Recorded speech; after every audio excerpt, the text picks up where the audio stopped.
Apex Legends is in trouble. It's dying.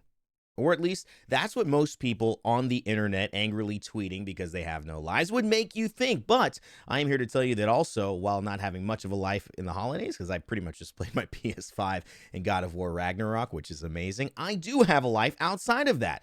And I was telling you guys in my most recent video that Apex would bounce back, and it seems like today, with the announcement of the Final Fantasy VII event in Apex, it has certainly got the attention of its fans yet again. Now, of course, this game, from a Steam perspective, has always been doing well, despite people saying that this game is a tragic state almost 6 months ago, then also doing the same thing a year ago. Do you even remember no Apex August? Guess what? I don't either, but it doesn't mean that this game doesn't have things to work on, especially when you look at the ebbs and flows between patches. If you consider this is when a new Apex patch comes out. This is when there isn't, and there certainly is some downtime. So although I made that joke in the beginning, you might have been right that Apex was in one of those downward spiral moments. But certainly, this Final Fantasy VII Rebirth event will bring it back. You don't believe me? Let's talk about some of the core features and go into what it's actually going to look like, because we'll break down the brand new takeover that's coming that allows you to play Apex in a way you've never played before, with actual items that change the way you can dash and damage enemies based on Final Fantasy VII's Materia ecosystem. Also, a Buster Sword, which is an heirloom every single legend can use. The first of its kind, and it's only available in this event. Thirdly, we're going to talk about whether this impacts some of the cosmetic choices that you're going to be making and take a look at the skins. I think that's always fun, not a huge deal. And fourthly, I'll give you some of my thoughts on how this is. But let's start off by watching this video, because this is actually going to give you the best look at what this is going to show up like when it hits on Tuesday. Who's ready for something electric?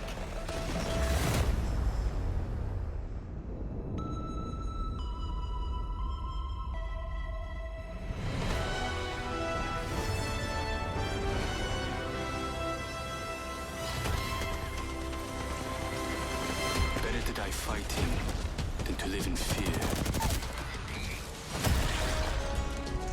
The truth is out there. Surprise.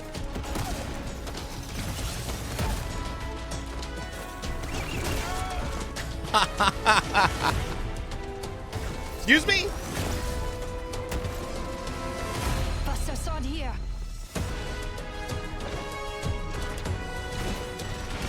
This. Stand for what's right, or fall for any fight. Everyone makes it home. Checkmate. Don't do it to him. Ready.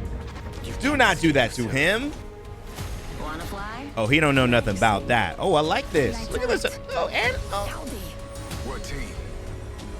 This is only the beginning. Sorry, this music though. Sorry, this music though. So Oh, much power. It's like a fantasy. A sword like this? Now that will really help me cut. yo, Nessie. Nessie with the Buster Sword. Come on out of there, fella. Come on out of there. Oh my goodness. You can see how extremely epic this is and why people are so excited about it. This is one of those things that in my video that you should take a look at, State of Apex Legends, I mentioned this was coming. They have this plan in January, and it is a part of kicking 2024 off for Apex Legends in a big way. By the way, happy 2024. Happy New Year's, guys. It's been great. You guys see my Gryffindor jersey. My cousin got this for me. It's kind of a fun little swaggy thing. What'd you guys get for Christmas or the holidays? You hope you had a good time. I had a blast. Like I said, I got a PS5. So let's break down a little bit about what this takeover is, because unlike some of the other events that you've seen, which add LTMs, I'm actually not sure if this has a separate LTM. This is a takeover which is going to impact the actual Apex Legends game, which means most players who play Apex during this time are going to experience this, see the chance to have the cosmetic, play with the Buster Sword. That's pretty exciting. What's going to happen is they'll wield the power of the Buster Sword R2R5, which will have gameplay abilities and can be picked up and used as a weapon as a part of the takeover.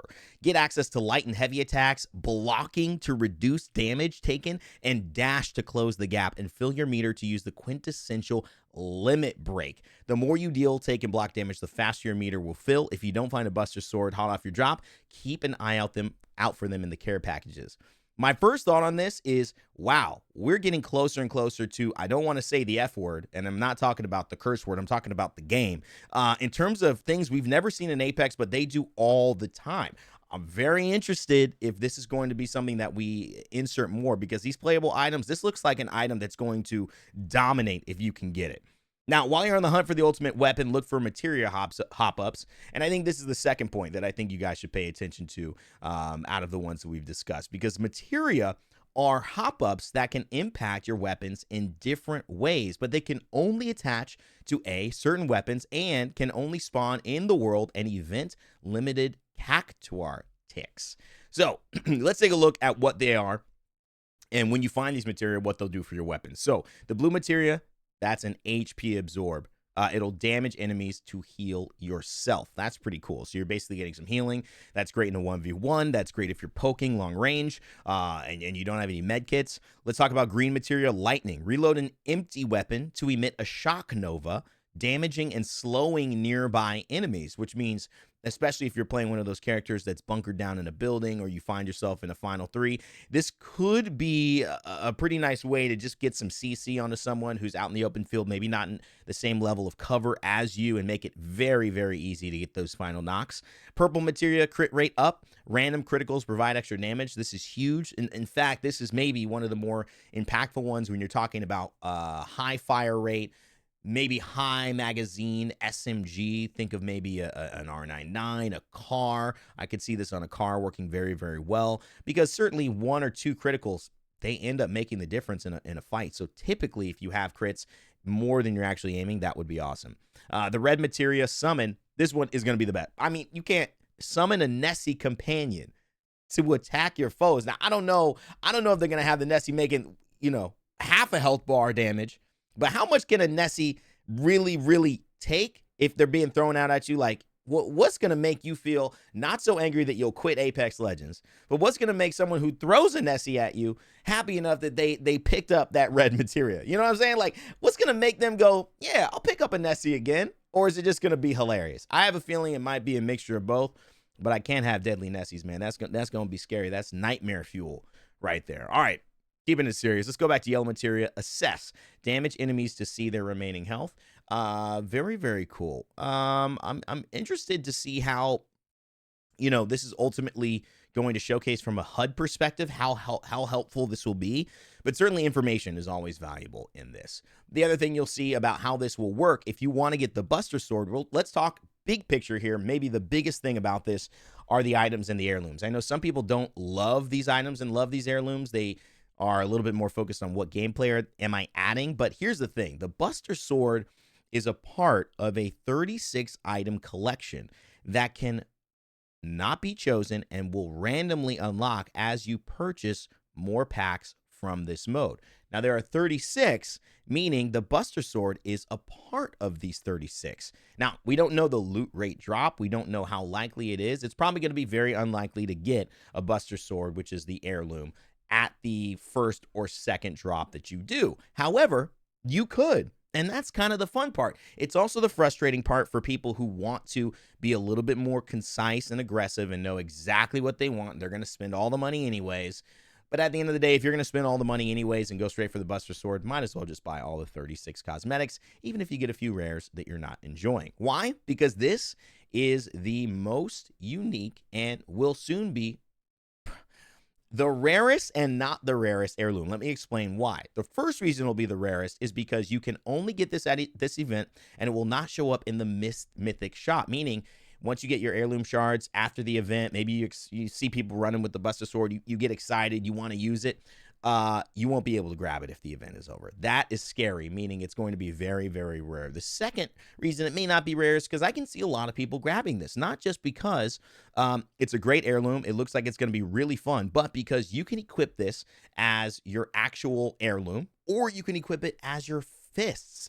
And this can apply to every single legend in the game. That is right. If you have been waiting for your legend to get their heirloom and it hasn't happened yet, it's been driving you crazy, this is truly the time that you can get even. You can have an heirloom, and yes, people will have it, but guess what? If you have it now, 2 years from now, when you're playing Apex, you're going to be able to style on your friends who are just jumping into the game. I promise.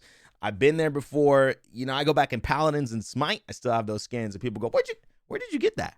Yeah, where's that check mark by your name? What's going on? Who is this guy? Yeah, I did some things. Let's just say I did a couple things over there. We're not going to talk about that right now. Store information. You could see you can earn gil and event currency while playing the event mode and complete challenges in the reward shop to unlock event limited items. So if you do want to play this mode a lot, you will be able to go into the reward shop and earn some currency that you can use on badges, items, and more. Keep an eye on that. And also you can use gil to earn additional battle pass stars to continue seasonal progress, which is pretty fun if you've been grinding that battle pass. We'll have a rotation coming up and Twitch drops, which will be pretty fun. Select streams. I wonder if I'll be one of those streamers. I don't know if I will, but that would be very exciting. Twitch.tv/Raynday. And most importantly, I want you guys to remember that this is another sentiment of what it means to play Apex. You're going to get cool updates. You're going to get moments in between. But when the cool updates drop, guys, it's going to light a fire again. Hope to see you out there. And as always, remember to like, subscribe, never give up, never stop gaming. And I'll see you all next time.